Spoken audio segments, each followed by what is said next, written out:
Hi, my name is Zoltán Forgó.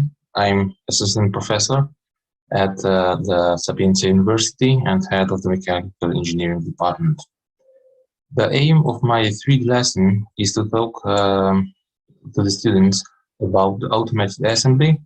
So the presentation consists of a 3D model of the conveyor belt and indexing table and the robotic arm.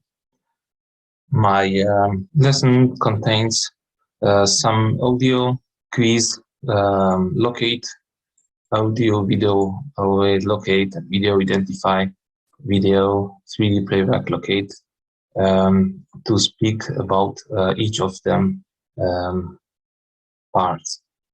First of all, the conveyor belt is presented. Second one, a quiz for the motion of the indexing. I must locate the workpiece in the system. Yes,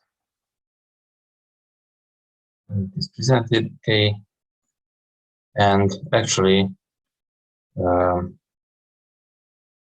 have video about the sensors.